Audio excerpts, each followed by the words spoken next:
Sandhills, Nebraska, October 1882. The wind had been scouring the plains for 1,000 years, and it had learned its trade well. It found every crack, every seam, every poorly chinked log, and it never rested. On the edge of a settlement that was little more than a hopeful scar on the vast, grassy landscape, Albrecht Fenig was doing something strange. He was not building a house. He was cleaning one out. The structure was a relic, an abandoned beehive brick kiln left over from a failed brick-making venture years before. It was a domed cylinder of soot-stained red brick 20 feet across, looking like a monstrous earthen boil on the prairie. While his neighbors were hauling the last of the season's timber and cutting sod, Fenig was hauling out wagon loads of ash, broken brick, and the skeletal remains of long-dead animals that had sought a final feudal shelter. Cleet Warford, the county building inspector, pulled his buggy to a halt nearby, the dust settling around the wheels. With him was Silas Croft, a rancher whose opinion carried weight. They watched for a long moment as Fenig, a compact man with arms corded from a lifetime of labor, emerged from the kiln's dark mouth, his face smudged with black. "Fenig!" Warford called out, his voice sharp with authority. "What in God's name do you think you're doing?" Albrecht straightened, wiping a hand across his brow, leaving a streak of grime. He looked from Warford to Croft and back again. "I am preparing our home for winter," he said, his German accent still thick. Warford laughed, a short, barking sound that the wind snatched away. "A home? That's a furnace, an oven. It's an industrial structure, not fit for man nor beast." Silas Croft shook his head, a look of genuine pity on his face. "Albrecht, listen to him. The man's right. We all had a hard first winter. But this is foolish.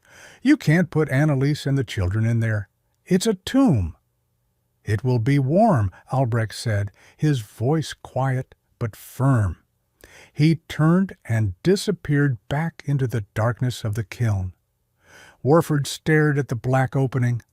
"The man is mad," he said to Silas, not bothering to lower his voice. "Utterly mad. He'll freeze his family solid in that brick pile before the new year." The judgment was passed. The community watched and waited for the inevitable tragedy.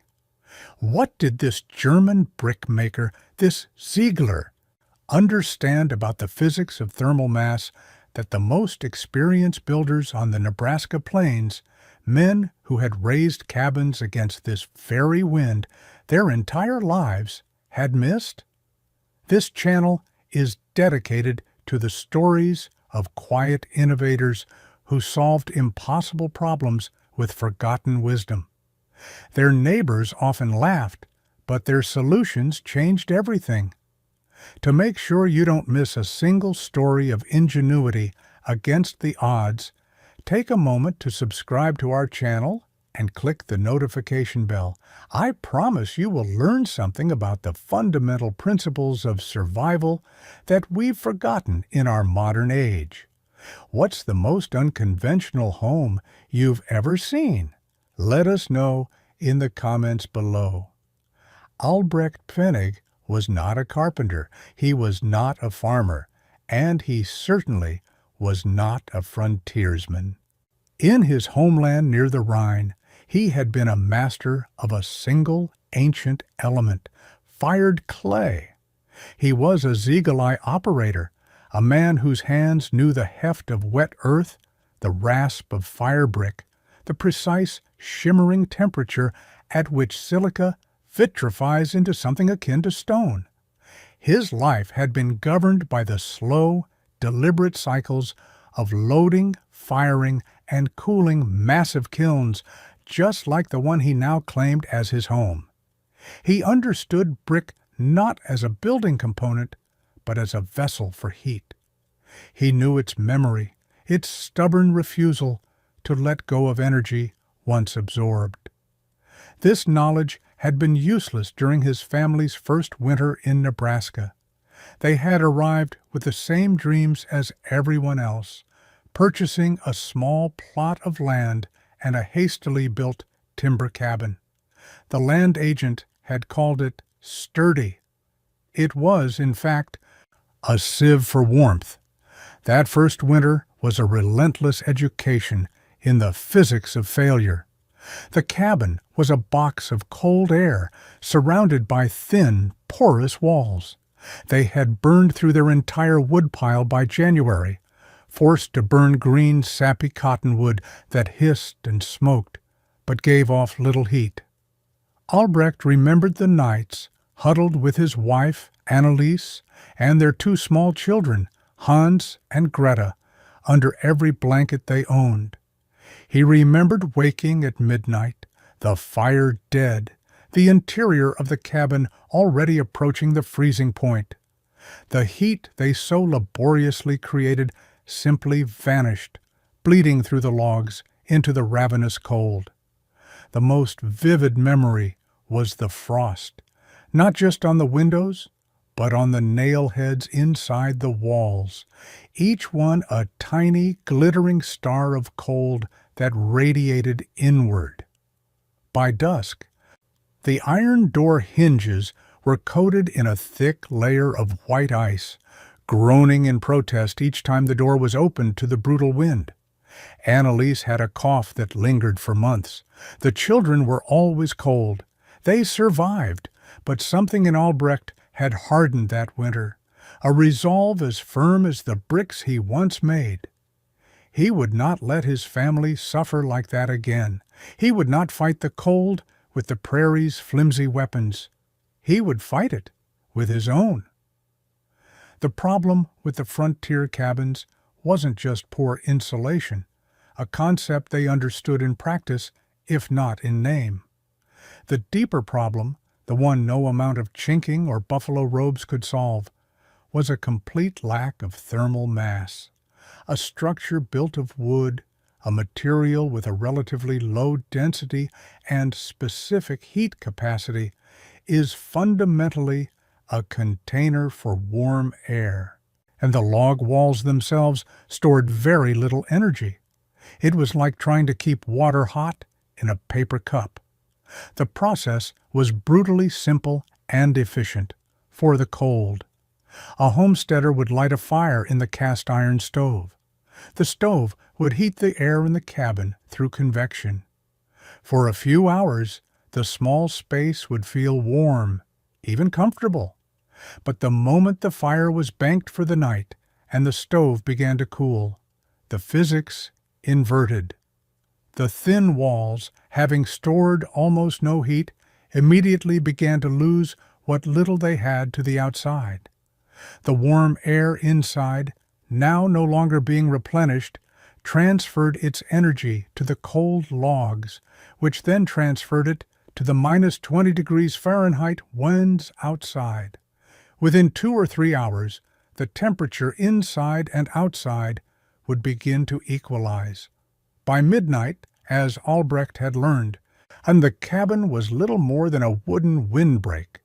This failure was repeated in every homestead across the sand hills. Families burned through staggering amounts of fuel just to maintain a survivable temperature. Wood, already scarce on the plains, became more valuable than currency. Men would spend their days gathering, chopping, and hauling, only to feed the fruits of their labor into a stove that was constantly losing the battle. The flickering candle on the table wasn't just a source of light. It was a sensitive barometer of the home's integrity. In a standard cabin, its flame danced and bent in the incessant drafts that snaked through the walls. It was a visual representation of the heat being stolen from the air. The conventional wisdom was to build tighter, to chink better, to burn more. Albrecht saw the flaw in the entire premise. The goal shouldn't be to heat the air over and over again. The goal should be to heat the house itself. Albrecht's work on the kiln was one of modification, not construction. The primary structure was already perfect for his needs, a thick-walled, stable dome. His first task was to clean it meticulously, scraping away decades of soot. This wasn't just for cleanliness. He needed a clean surface to inspect the integrity of every brick and mortar joint. He spent a week pointing the mortar, filling every tiny crack with a mixture of local clay, sand, and lime. He was sealing it not just against wind, but against the slow, insidious creep of moisture. Inside, he did not build a large, open fireplace. That would be inefficient, losing most of its heat up a chimney. Instead, within the vast main chamber, he constructed a small, highly efficient firebox in one corner using salvaged fire brick. It was a Russian stove design he remembered from his youth, a masonry heater with a long, convoluted flue path. The smoke and hot gases from a fire would travel through a series of brick channels built into a thick interior wall before they were allowed to exit through a narrow chimney at the top of the dome. This design was meant to strip every possible unit of heat from the exhaust before it escaped. He then partitioned the interior. Using timber framing and plank walls, he created 2 small sleeping chambers and a larger living area. This created a house within a house. The family would live in the insulated wooden core, which was itself inside the massive thermal battery of the kiln walls. Cleet Warford returned in mid-November, as the first snows were beginning to dust the prairie. This time, he was not there for a casual warning. He carried a clipboard and a stern expression. He walked around the kiln, tapping the brickwork with his knuckles. "Fenig," he began, his tone official, "I've spoken with the county commission. As I told you, this is an industrial structure. It is not zoned for residential use. It doesn't meet any code for a dwelling. There's no proper foundation. The ventilation is inadequate, and frankly, it's a fire hazard." He held up a piece of paper. "This is a formal notice. I am filing to have this structure condemned as unfit for human habitation." Anneliese stood in the arched doorway, her face pale. Hans and Greta clutched at her skirts. Albrecht simply looked at the building inspector, his expression unreadable. He had spent his life around fire contained by brick. He knew the risks better than anyone. "It will be safe," he said. "That's not for you to decide," Warford countered. "The county has regulations for a reason, to protect people from their own foolishness, to protect children." He gestured toward Hans and Greta. "The cold is the hazard," Albrecht replied, his voice still quiet. "This will protect them from the cold. It will be warm." Warford shook his head in exasperation. "I'm posting the notice. You have until the spring thaw to vacate. After that, we'll have it torn down." He tacked the condemnation order to the heavy wooden door Albrecht had installed, the nail driving home with a sound of finality. Albrecht didn't take it down. He left it there, a silent challenge to the winter that was coming. And to understand what Albrecht Fenig had built, you have to understand the principle of thermal mass. It's a concept fundamentally different from insulation. Insulation is a barrier. Its purpose is to slow the transfer of heat. A down jacket is insulation. Thermal mass, on the other hand, is a reservoir. Its purpose is to store heat. A heavy stone placed near a fire is thermal mass. Every material has a property called specific heat capacity, the amount of energy required to raise its temperature. Water has a very high specific heat capacity, which is why it takes a long time to boil a pot of water, and why that water stays hot for a long time. Wood, the primary material of a frontier cabin, has a much lower specific heat capacity and, more importantly, a low density.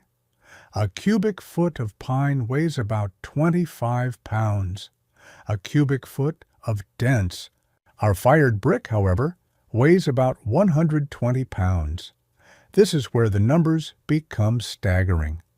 Due to its density and composition, fired brick can store approximately 4 times the amount of heat energy, or BTUs, per cubic foot as wood. The walls of Albrecht's kiln were 3 feet thick. He had calculated the total mass of the brick in his structure to be over 90 tons. A standard log cabin might contain 10 tons of wood. Albrecht hadn't built a shelter.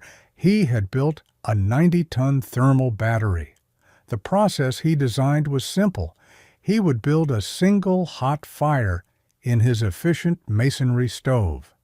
The superheated gases would snake through the interior flue system, transferring the bulk of their energy directly into the brick walls before exiting the chimney.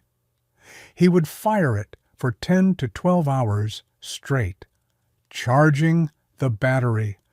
After the fire was out, the physics would reverse. The massive heat-saturated brick walls would begin to radiate that stored energy back into the living space. But the most critical factor was the rate of release. Because of the sheer mass and the insulating properties of the brick itself, the heat would be released incredibly slowly. Albrecht had calculated a temperature drop of less than 2 degrees Fahrenheit per hour. This meant that a single firing could, in theory, keep the interior at a stable, livable temperature for days on end. While his neighbors frantically fed their stoves every few hours just to keep from freezing, Albrecht planned to heat his home once every 3 or 4 days. He was storing warmth, not just making it. He had turned an oven designed to bake clay into a sanctuary designed to nurture life. That winter, the plains received a siege. It began in the second week of December with a blizzard that buried the landscape under 3 feet of snow. And then the temperature dropped. It fell past 0, past 10 below, past 15. For 25 consecutive days, the thermometer in the settlement never rose above negative 20 degrees Fahrenheit. The wind was a constant, physical presence, sculpting the snow into knife-edge drifts and driving the cold into the very bones of the earth. For the settlers in their timber and sod cabins, it was a waking nightmare. Woodpiles vanished at an alarming rate.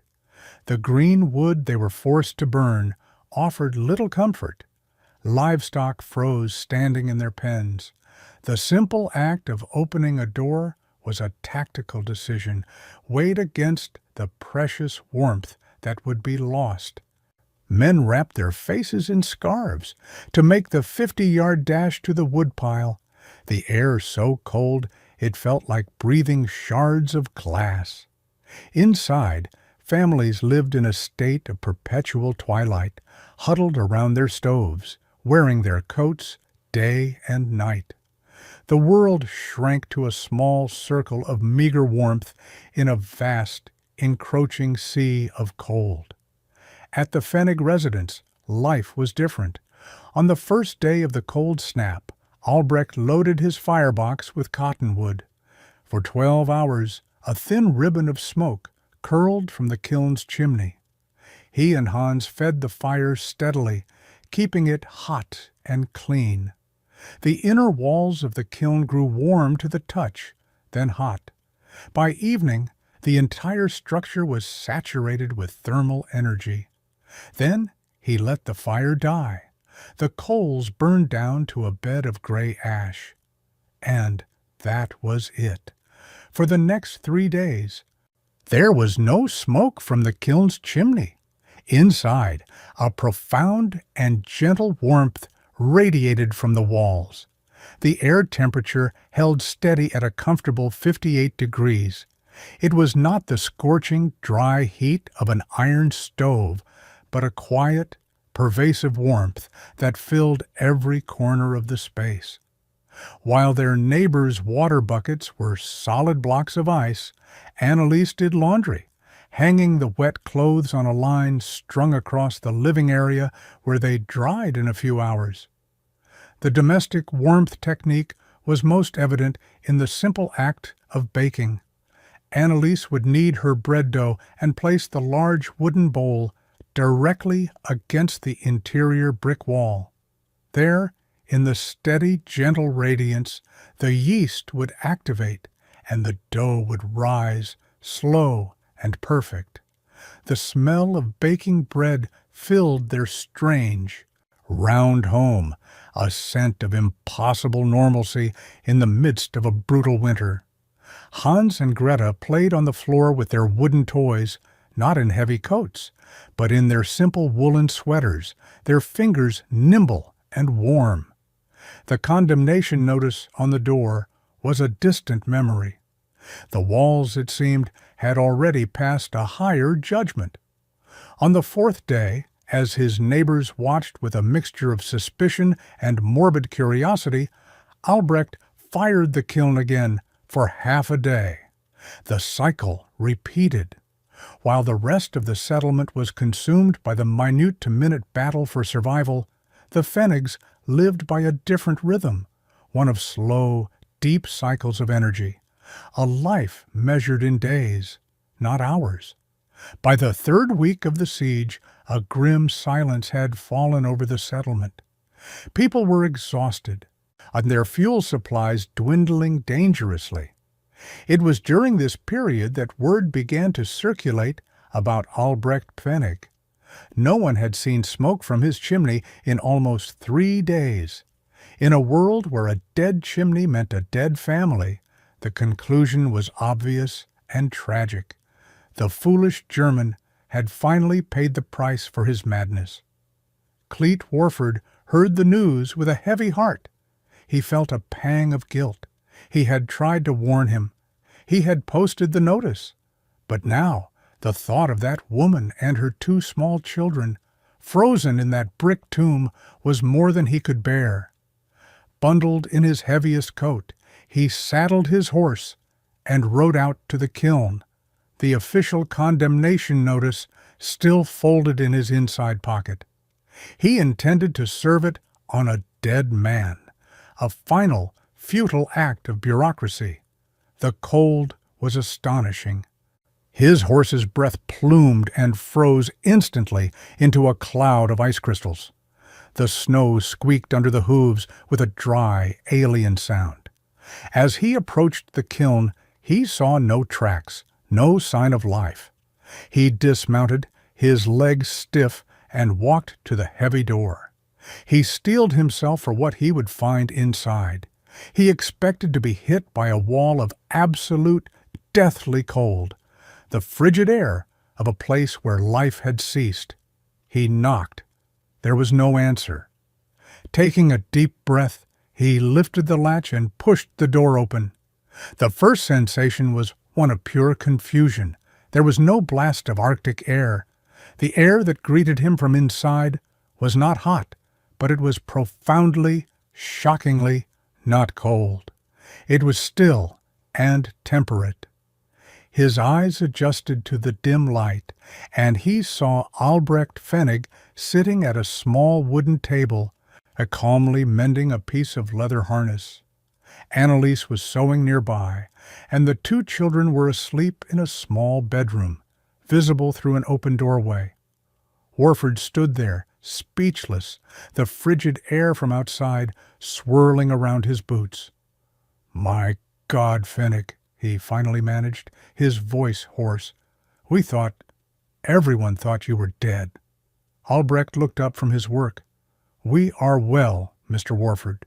Please, come in. Shut the door." Warford stepped inside and closed the door, the silence of the space settling around him.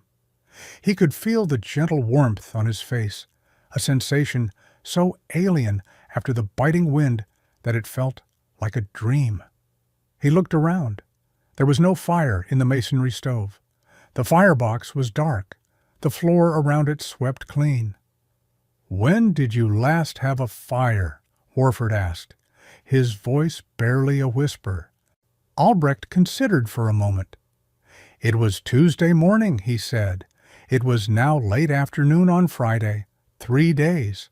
Warford's mind struggled to comprehend it. 3 days in this cold, with no fire.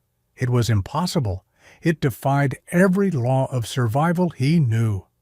He walked past Fenig, his boots sounding loud on the wooden floor.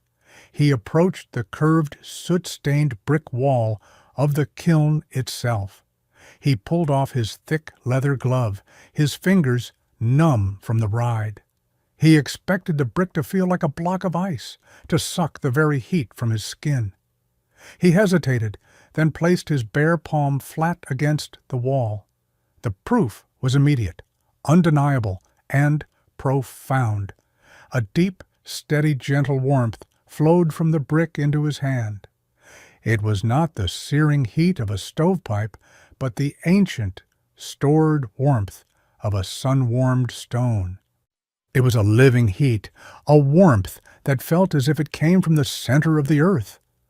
He pressed his hand harder against it, feeling the solid truth of it. The brick held the memory of Tuesday's fire and was still sharing it on Friday. He stood there for a full minute, his palm flat against the wall, the gentle warmth seeping into his hand, up his arm, melting a core of disbelief that had been frozen solid within him. He finally dropped his arm. He looked at Albrecht, who had watched him without a word. The German brickmaker simply nodded, a small, knowing gesture. Warford reached into his coat and slowly pulled out the folded, creased condemnation notice. He looked at the official text, the confident, ignorant words declaring this place unfit. He looked at the sleeping children, safe and warm. He looked at the life-giving wall. Then, without a word, he folded the paper again, tucked it deep into his pocket, and turned to leave. At the door, he stopped. "Fenig," he said, his voice thick with a new kind of respect. "You didn't build a house." He paused, searching for the right words. "You built a slow-burning ember." Cleet Warford did not tear up the condemnation notice. He filed it away. In its place, he wrote a new report, one that would have a far greater impact. He was a man of regulations and codes, but above all, he was a pragmatist. He had witnessed something that overturned the established rules of construction on the frontier. He spent 2 more days with Fenig, taking meticulous notes, measuring wall thickness, sketching the design of the masonry heater, and recording fuel consumption. His report to the Nebraska County Commission was not the story of a madman, but the technical analysis of a genius. He argued that in a land as brutally cold and fuel-scarce as the Sandhills, Fenig's principles of high thermal mass were not an oddity. They were a necessity.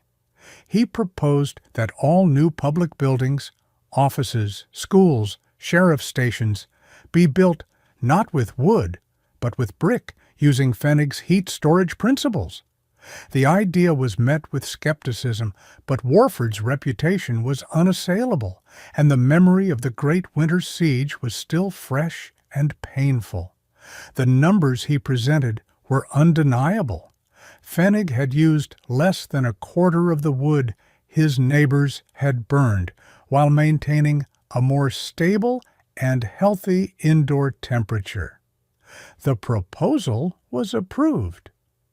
Over the next decade, the Fenig method became a quiet standard for civic architecture in the region. The county land office in Kearney was built with double-thick brick walls and a central masonry heater. In North Platte, the new schoolhouse incorporated a massive south-facing brick wall to absorb the winter sun.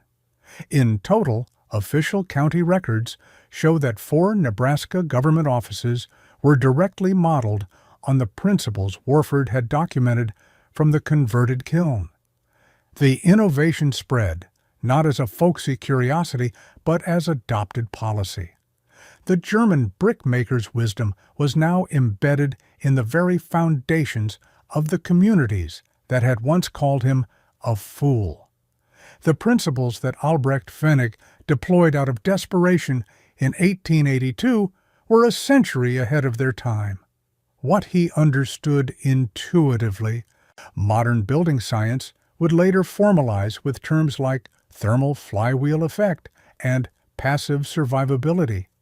His kiln home was, in essence, a massive, uninsulated trombe wall, absorbing and radiating energy on a multi-day cycle. Today, architects and engineers designing high-performance, low-energy buildings use these same core ideas.